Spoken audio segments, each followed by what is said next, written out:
The night of March 22nd, 1945, Nierstein, Germany, 10:30 p.m. Lieutenant Robert Shelato crouched in the bow of an assault boat, feeling the Rhine's current pull against the hull as German soil loomed ahead in moonlit darkness. Behind him, 11 infantrymen from the Fifth Infantry Division sat in silence, their rifles held tight, their breathing shallow. No artillery barrage had announced their coming. No bombers had softened the opposite shore.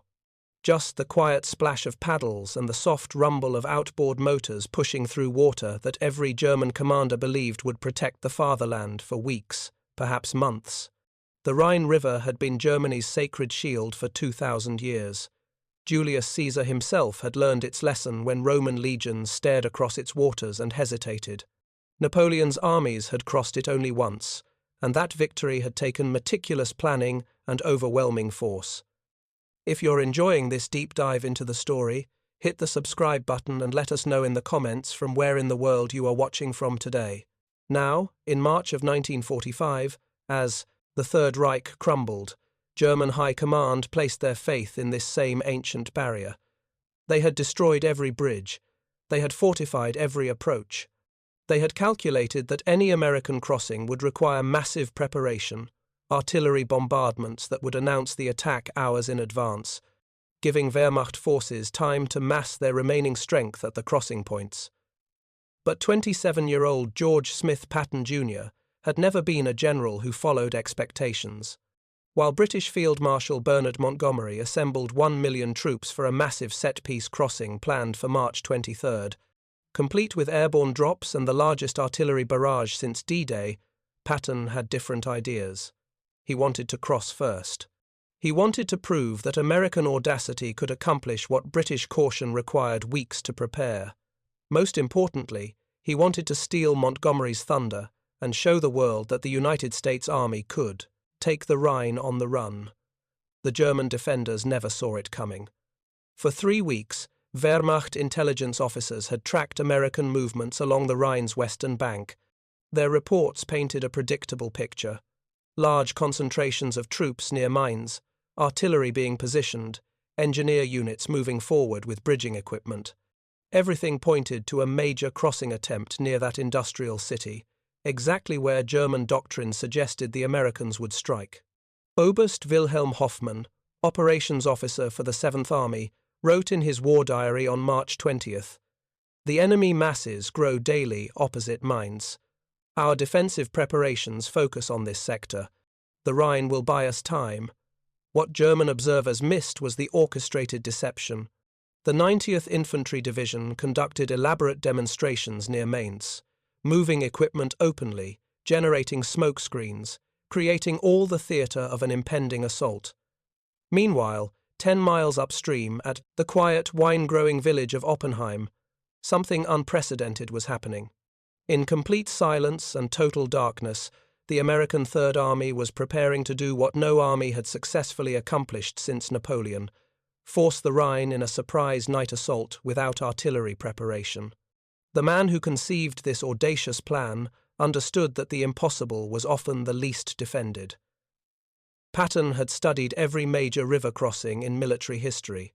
He knew that conventional wisdom declared certain sectors impassable, and he knew that defenders concentrated their forces based on that conventional wisdom. The Rhine between Mainz and Worms had been deemed too wide, too swift, too exposed for a hasty crossing. "Perfect," Patton decided. "That's exactly where we'll go." On March 19th, Major General S. Leroy Irwin, commander of the 5th Infantry Division, received his orders at XI-80 Corps headquarters. His division, veteran of 22 river crossings across France, Belgium, and Germany, would challenge the mightiest waterway of them all. But there was a catch. General Manton Eddy, the Corps commander, delivered the timeline: "Be ready to cross within hours." Irwin, a methodical officer who believed in detailed planning, protested that a proper assault required at least 2 days of preparation.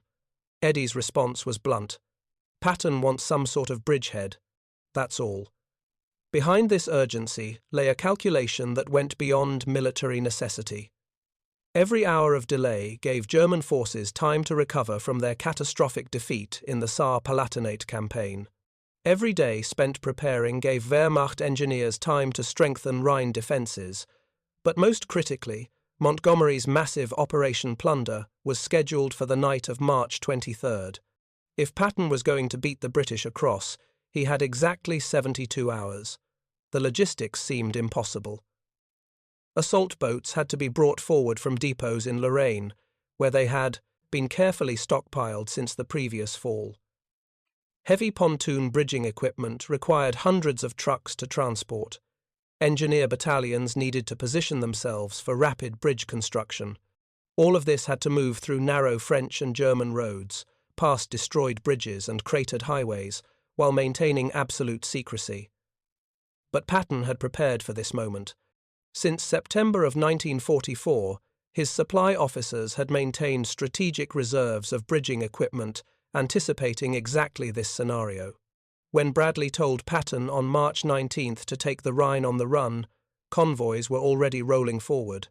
The 249th Engineer Combat Battalion, the unit that would become legendary for its role in the crossing, had been training specifically for Rhine operations since February.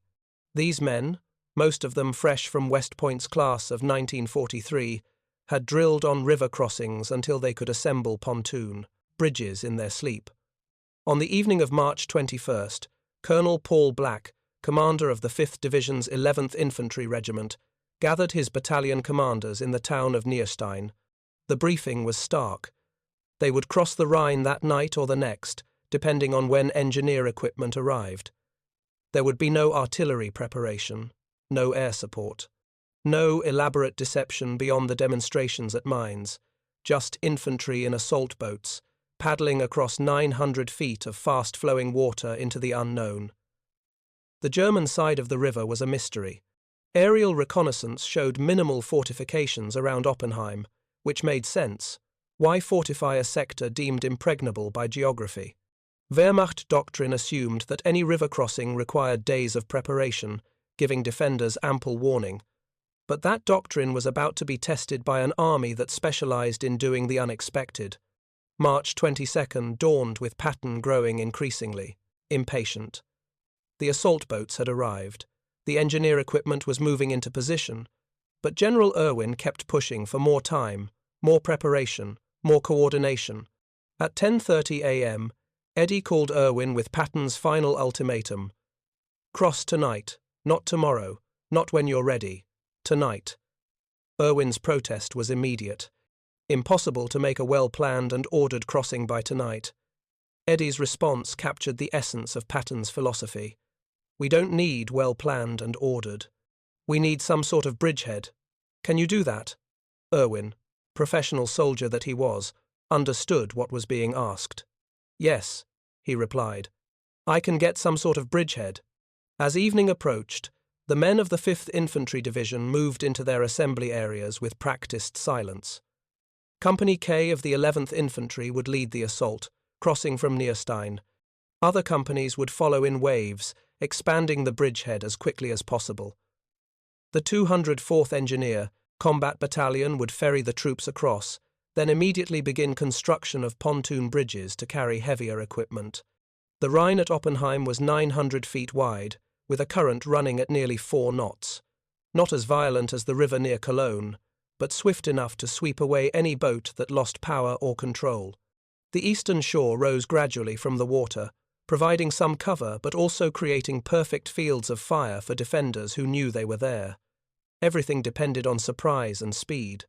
At 2200 hours, the first assault boats pushed into the Rhine. 12 men per boat, paddling frantically against the current, while engineers in the stern guided with single paddles. Lieutenant Shelato, crouched in that lead boat, later recalled the eerie silence. No machine gun fire, no artillery, just the sound of water and breathing and the distant barking of dogs in Oppenheim's streets.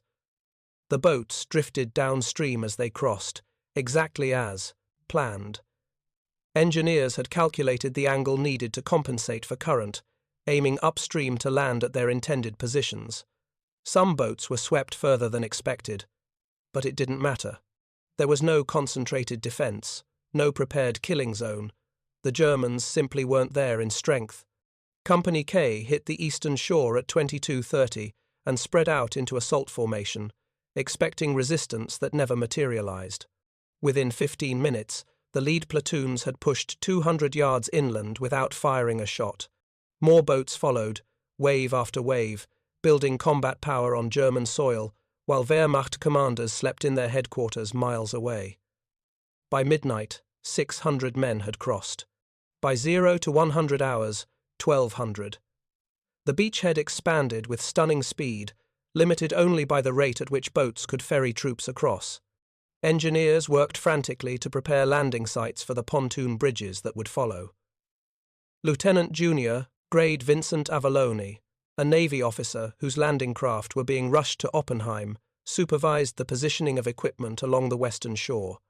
The Germans finally noticed something was wrong at 12:30 a.m. Artillery fire began falling on the western bank, sporadic and uncoordinated, the signature of defensive fires, triggered by alarm rather than planned barrages. But the shells landed far from the actual crossing points. German observers had misidentified the location, directing fire at obvious boat launch sites, while the actual crossings occurred from concealed positions upstream. By 0 to 300 hours on March 23, 2,500 men had reached the eastern shore. The bridgehead now extended 2 miles wide and over a mile deep. German resistance, when it came, was confused and piecemeal. Local commanders, expecting days of warning before any crossing attempt, found American infantry already behind their defensive positions. The brilliance of Patton's plan became apparent with each passing hour. By crossing without artillery preparation, he had sacrificed the comfort of suppressive fire for the prize of complete surprise. German artillery, which would have been devastating during a lengthy bombardment and crossing, never got properly organized. Their forward observers couldn't spot targets in the darkness. Their defensive fires fell on empty riverbanks, while American troops moved inland unopposed. At 0 to 700 hours, as dawn broke over the Rhine, German artillery finally found its mark. A direct hit on the western shore struck a bulldozer, demolishing several trucks and killing Lieutenant Avalone, the Navy's only fatality during the entire operation. But by then, it was too late. 3,500 men stood on German soil, and the 249th Engineer Combat Battalion had already begun assembling the first pontoon bridge. Back at 3rd Army headquarters, Patton telephoned Omar Bradley with barely contained glee. "Brad, don't tell anyone, but I'm across." Patton's response was pure swagger. "Sure am. I sneaked a division over last night, but there are so few Krauts around there they don't know it yet, so don't make any announcement. We'll keep it a secret until we see how it goes." The secret lasted exactly 18 hours. By the evening of March 23rd, as Montgomery's massive Operation Plunder kicked off with 4,000 artillery pieces and the largest airborne drop since D-Day, the news broke that Patton had already crossed. The American Third Army had taken the Rhine without firing a preparatory shot, and now 4 divisions were pouring across pontoon bridges into Germany's heartland. The German reaction was one of stunned disbelief. At Hitler's headquarters in Berlin, staff officers delivered the news that American forces had achieved a bridgehead at Oppenheim. Hitler immediately ordered a counterattack to throw them back across the Rhine. But when Army Group G Commander General Paul Hauser checked his reserves, the answer was devastating. There were none. Every available unit was already committed to stopping the Americans at Remagen or preparing to face Montgomery's assault in the north. Oppenheim, that supposedly impregnable sector, had been left lightly defended because no one believed the Americans would be foolish enough to try crossing there. German 7th Army Operations Officer Hoffmann wrote in his diary on March 23rd, "Enemy has achieved surprise crossing at Oppenheim. Our defensive plans assumed days of warning from preparatory bombardment. Without artillery fires to locate crossing sites, our defensive artillery fired blindly. By the time we understood the scope of the operation, the Americans had established bridgehead too strong to eliminate with available forces. The Rhine defense has failed. The magnitude of the failure became clear over the next 48 hours. while Montgomery's carefully planned Operation Plunder ground forward against prepared defences at Wesel, costing thousands of casualties and requiring days to expand the bridgehead. Patton's improvised crossing at Oppenheim exploded into a breakthrough. The 5th Infantry Division was joined by the 90th Infantry Division, which also crossed with minimal resistance. Then came the 4th Armoured Division, rumbling across pontoon bridges to exploit the gap. By March 25th, 60,000 vehicles had crossed the Rhine at Oppenheim. The bridgehead stretched 20 miles wide and 10 miles deep. Patton's forces had captured 19,000 demoralized German prisoners who never expected to find Americans behind them, and the general himself had made his promised visit to Germany, stopping on the pontoon bridge to famously urinate into the Rhine while news cameras recorded the moment. That same day, Patton sent his now famous message to Eisenhower: "Dear Chef, I have just pissed into the Rhine River. For God's sake, send some gasoline." The vulgarity was vintage Patton, but the strategic point was deadly serious. The Rhine barrier, Germany's last natural defense, had been breached with almost casual ease. Now the only thing slowing the American advance was fuel supply, not German resistance. But the real story of Oppenheim wasn't Patton's theatrics or his rivalry with Montgomery. It was the vindication of a military philosophy that prioritized speed and audacity over methodical preparation. And it was the extraordinary performance of the engineers who made the impossible possible. The 249th Engineer Combat Battalion had been selected for special Rhine crossing training in February 1945. These men, commanded by Colonel John Addison, had been chosen because their track record spoke for itself. Throughout the Battle of the Bulge, they had built bridges under fire, cleared mines under impossible conditions, and kept supply routes open when logistics experts said it couldn't be done. On March 19th, when they received their Rhine crossing orders, the battalion was assigned to the 1137th Engineer Combat Group under Colonel Alfred Starbird. Their mission was brutally simple: get the 5th Infantry Division across, then build a bridge capable of carrying Sherman tanks. The timeline was impossible. Hours, not days.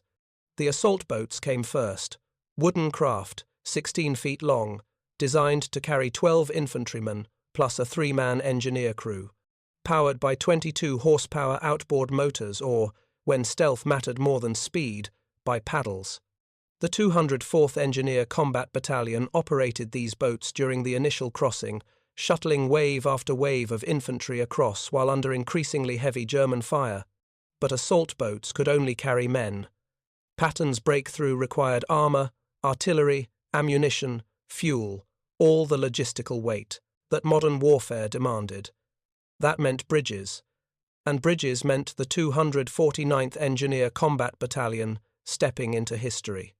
The bridge they would build was a standard M1940 pontoon bridge, the workhorse of American river crossing operations.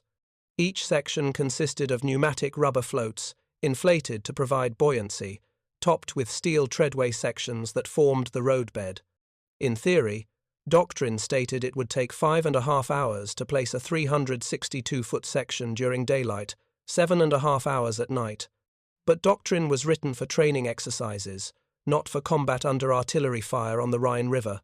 The engineers began work at 0 to 900 hours on March 23rd, even as German shells continued to fall on both shores. The first challenge was positioning the floats in the Rhine's swift current. Each pneumatic float was 33 feet long, 8 feet 3 inches wide, and 2 feet 9 inches deep, when fully inflated. They had to be placed precisely, anchored against current that wanted to sweep them downstream, then connected to form a continuous floating platform. Private First Class David Hiet, a 19-year-old from Indiana, later described the process. "You're working in chest-deep water, trying to manhandle these huge rubber floats into position while the current is trying to tear them away. And all the while, you're waiting for the next shell to land. Some did. We lost good men. But we kept building because we knew every minute of delay meant more infantry stuck on the far shore without armour support." The steel treadway sections came next, each 15 feet long, with high guardrails on either side. If you find this story engaging, please take a moment to subscribe and enable notifications. It helps us continue producing in-depth content like this. These had to be positioned on top of the floats with millimeter precision. Too far off, and the treadway wouldn't connect properly. Too loose, and tanks would tear the bridge apart. Too tight, and thermal expansion would buckle the structure. The engineers worked with, practiced efficiency born of countless training exercises, but nothing had quite prepared them for building under live artillery fire. At 1000 hours, a German barrage walked across the construction site. Shells landed between work crews, sending fragments whistling through the air.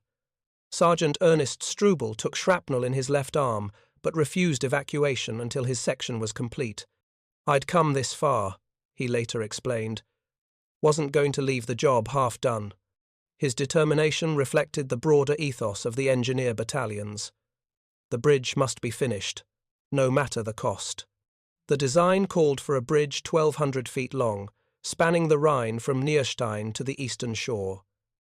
But river conditions at Oppenheim presented unique challenges. The current ran faster than anticipated, requiring additional anchoring. The riverbed was soft in places, making secure anchor points difficult to establish.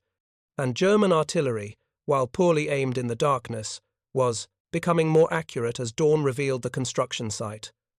Colonel Addison made a crucial decision at 1200 hours.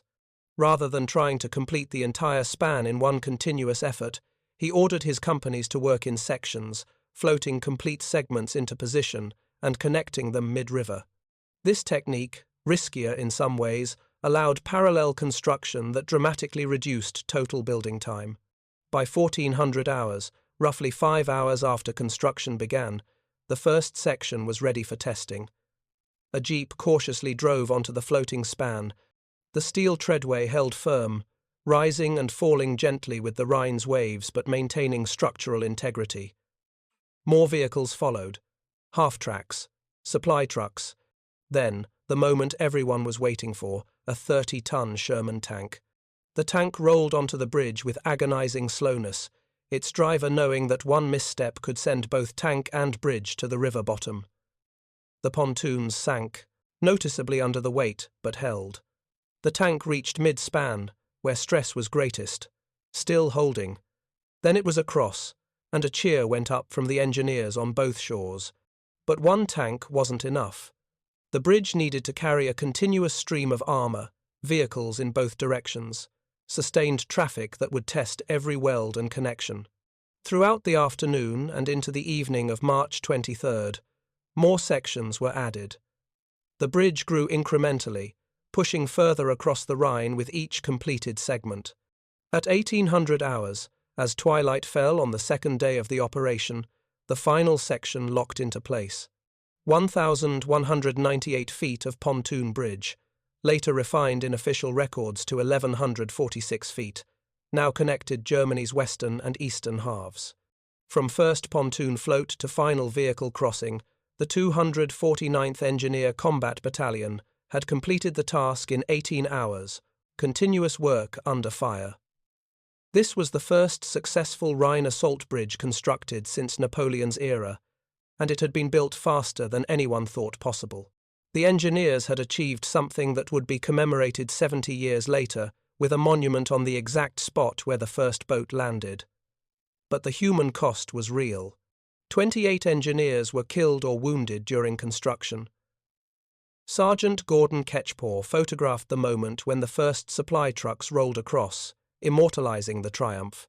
Behind those images lay the truth that Private First Class, James O'Dwyer and others, would carry for the rest of their lives.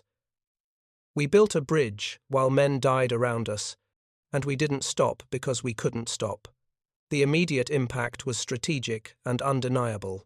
By March 26th, 4 days after the initial crossing, Patton's Third Army had moved 4 complete divisions across the Rhine at Oppenheim. The bridgehead had expanded to encompass territory that Wehrmacht planners had assumed would take weeks to capture, if it could be taken at all.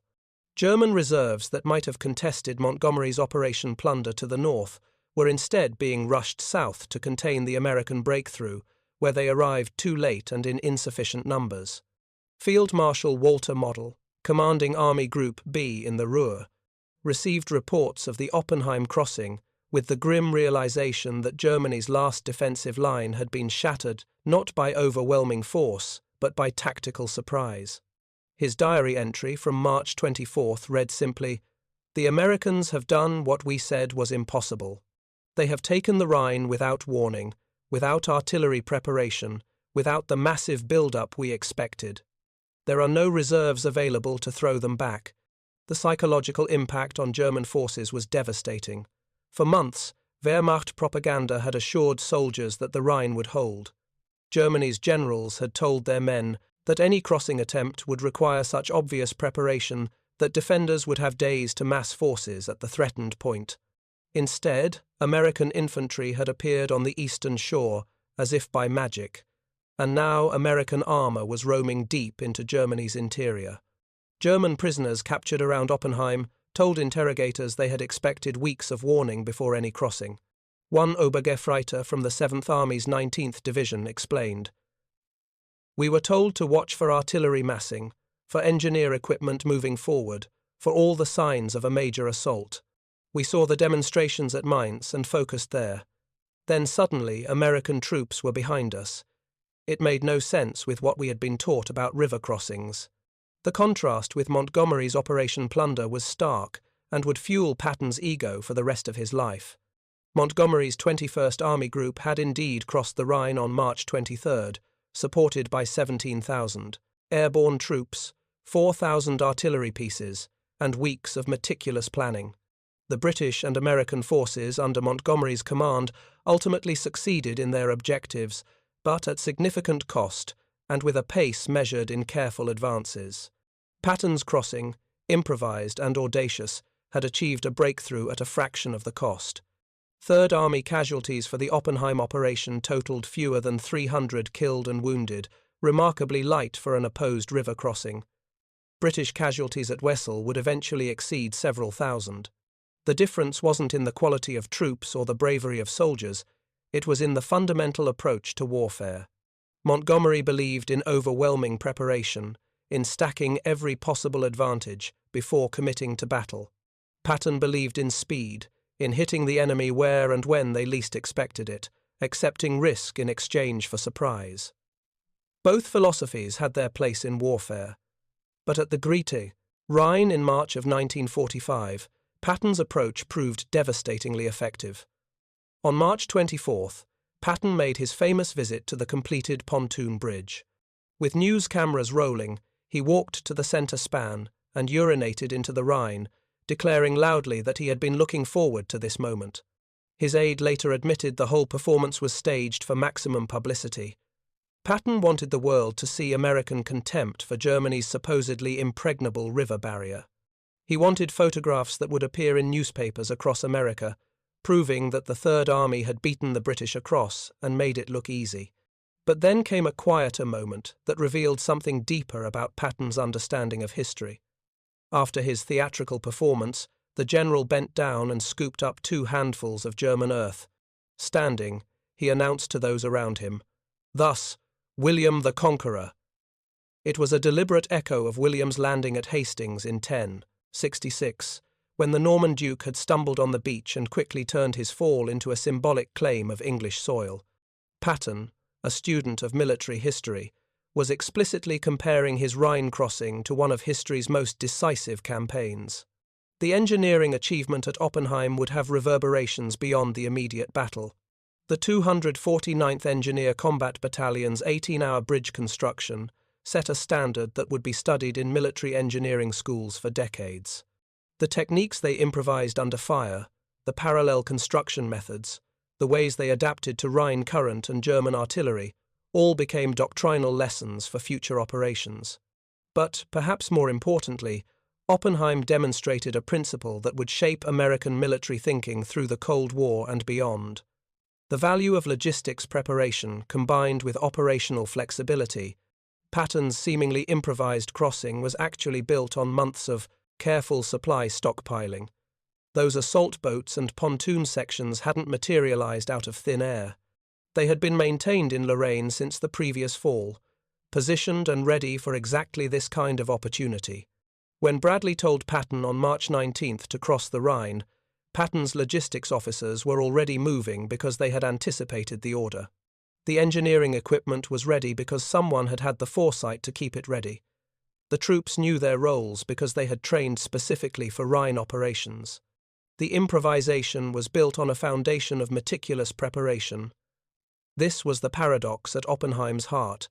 Yes, the crossing appeared spontaneous, thrown together in hours without the lengthy planning that characterized Montgomery's operation. But that spontaneity was possible only because the groundwork had been laid months in advance. Patton could seize opportunity because his staff had prepared him to seize opportunity. The ripple effects of the Oppenheim crossing extended across the entire Western Front. With both Remagen and Oppenheim firmly in Allied hands by late March, and with Montgomery's forces across at Wesel, German defensive strategy collapsed completely. Model's Army Group B was soon surrounded in the Ruhr pocket, cut off from any hope of reinforcement or escape. 325,000 German soldiers would eventually surrender in that pocket, the largest mass capitulation in Wehrmacht history. The path into central Germany lay wide open. Patton's forces exploded eastward at speeds that astounded even optimistic planners. The 4th Armoured Division, crossing at Oppenheim on March 24th, reached the main river by March 27th, advanced over 100 miles in 3 days. Other divisions followed, fanning out across southern Germany, liberating towns that had expected to hold out for weeks. By the end of March, the Third Army had captured 300,000 prisoners. By VE Day on May 8th, that number would exceed 500,000. The Rhine crossing at Oppenheim hadn't just opened a door into Germany, it had kicked the door completely off its hinges. On March 23rd, Eisenhower sent Patton a letter that must have been particularly sweet for the notoriously glory-seeking general. I have frequently had occasion to state, publicly, my appreciation of the great accomplishments of this Allied force during the past 9 months. The purpose of this note is to express to you personally my deep appreciation of the splendid way in which you have conducted Third Army operations from the moment it entered battle last August 1st. You have made your army a fighting force that is not excelled in effectiveness by any other of equal size in the world. Coming from Eisenhower, who often found Patton difficult and had considered relieving him more than once, this was high praise indeed. The Rhine crossing had vindicated Patton's aggressive style, proving that calculated risk could achieve results that cautious planning could not. But what of the Germans who faced this onslaught? For Wehrmacht soldiers defending the Rhine, the Oppenheim crossing represented a profound psychological defeat. They had been told the river was Germany's last reliable defense. They had been assured that Allied crossings would require obvious preparation that would give defenders time to react. Instead, American troops had appeared without warning and established bridgeheads that could not be eliminated. Prisoner interrogation reports from March and April of 1945 reveal German soldiers struggling to understand how their defensive doctrine had failed so completely. One report summarized the prevailing sentiment. German forces expected at least 2 days' warning of any Rhine crossing attempt, based on the obvious preparations required. The crossing at Oppenheim, conducted without artillery bombardment or visible massing of assault forces, violated their understanding of river warfare. This created a sense that American forces could cross any water barrier without warning, undermining confidence in remaining defensive positions. This psychological dimension mattered as much as the physical breakthrough. German units that might have fought stubbornly behind the Rhine, buying time for miracle weapons or political settlement, instead surrendered in droves after Oppenheim demonstrated that further resistance was futile. The Navy's contribution, often overlooked in accounts that focus on Patton's personality, was essential to the operation's success.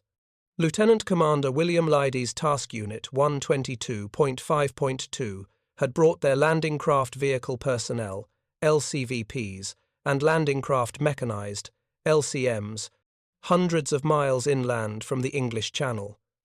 These boats, designed for beach assaults, proved perfectly suited for Rhine operations.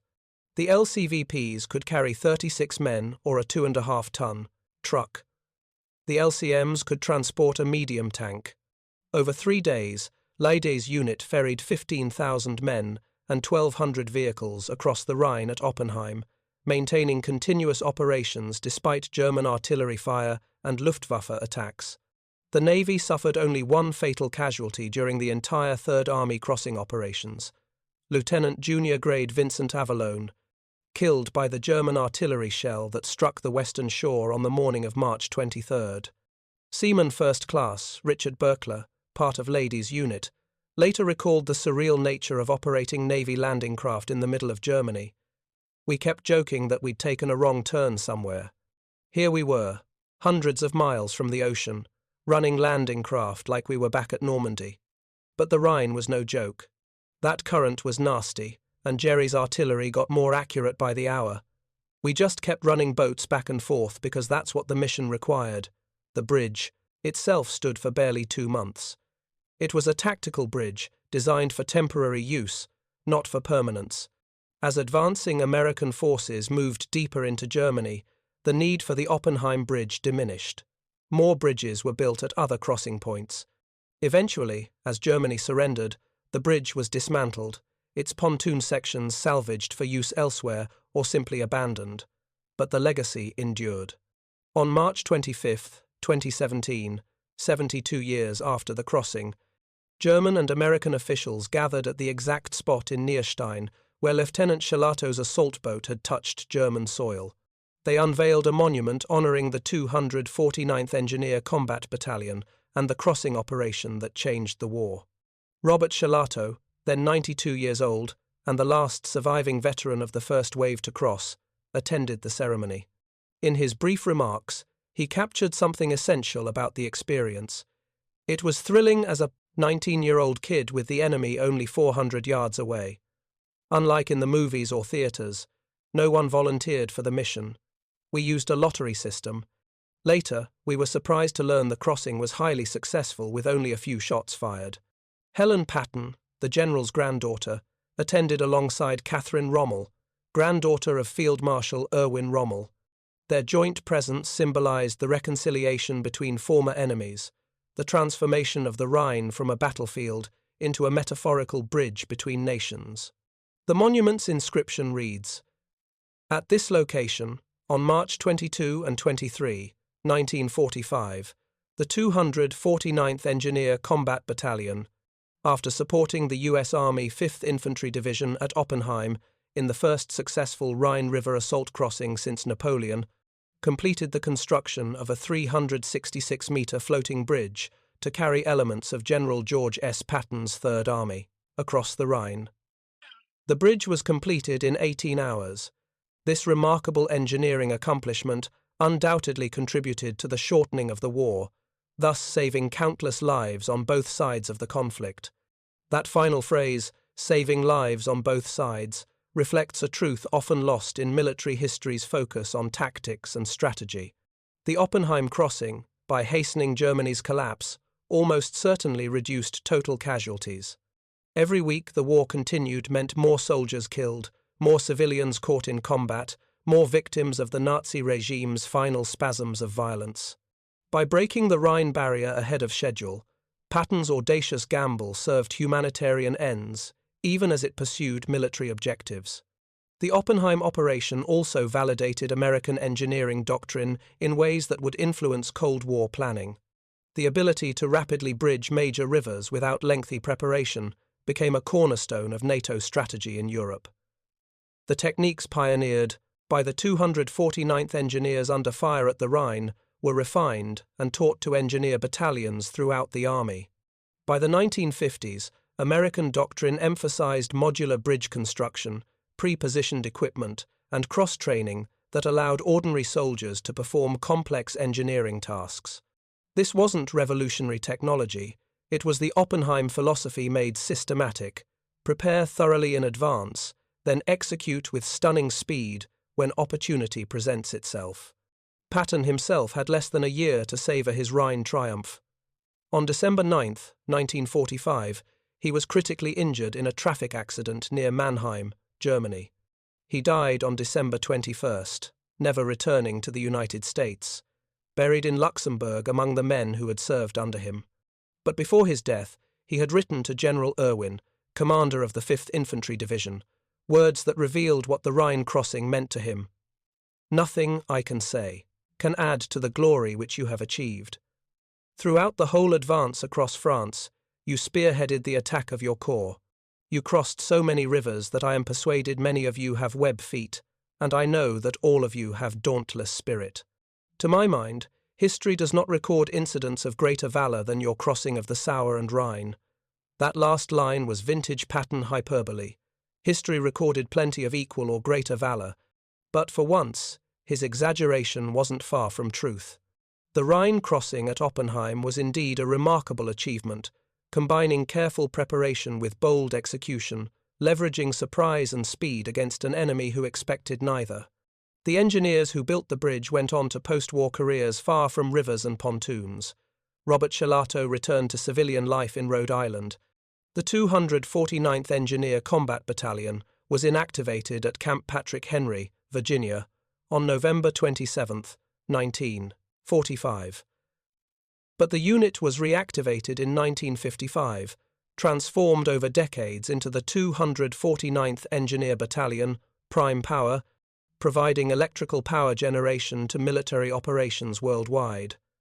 The original Black Lion Battalion, as they called themselves, ceased to exist in its wartime form, but the legacy lived on in the modern unit that bears the name, in the monument at Nierstein, and in military engineering doctrine that still teaches the lessons learned under fire on the Rhine. What made Oppenheim work? Not Patton's bravado, though that certainly helped morale. Not German weakness, though Wehrmacht forces were indeed depleted by March of 1945. The crossing succeeded because American military culture had evolved to prize logistics, preparation, and flexibility over rigid adherence to doctrine. The Germans, for all their tactical skill, had become prisoners of their own doctrine. Their manuals said river crossings required artillery preparation. Therefore, they watched for artillery preparation. Their experience said major assaults required visible build-up. Therefore, they focused on the obvious build-up at Mainz. American forces, less bound by theoretical orthodoxy, simply did what worked. This wasn't a failure of German intelligence. They had seen the demonstrations at Mainz. They had tracked American movements, but they interpreted those movements through doctrinal assumptions that Patton cheerfully violated. By doing the unexpected, by accepting risk that German commanders thought unacceptable, the American Third Army achieved what careful planning could not. The Rhine crossing at Oppenheim stands as a testament to a particular kind of military genius, not the genius of inspired tactics on the battlefield, though Patton had that too, not the genius of technological superiority, though American engineering was indeed excellent. Rather, it was the genius of understanding that in warfare the impossible is often merely the untried, and that sometimes the most audacious plan is also the safest, because no enemy prepares for what they believe cannot happen. On the moonlit night of March 22, 1945, when Lieutenant Shelato's assault boat touched German soil without a shot fired, that principle was proven in the most emphatic way possible. Germany's mightiest river, the barrier that was supposed to buy weeks or months of time, had been breached in hours. The road to Berlin lay open, not because Allied forces had battered down the door, but because they had walked through a door the Germans didn't think existed. And somewhere in the darkness, George Patton was already planning his next move, proving once again that in warfare as in life, fortune favours not just the brave, but the audacious, the prepared, and the relentlessly opportunistic. Thank you for watching.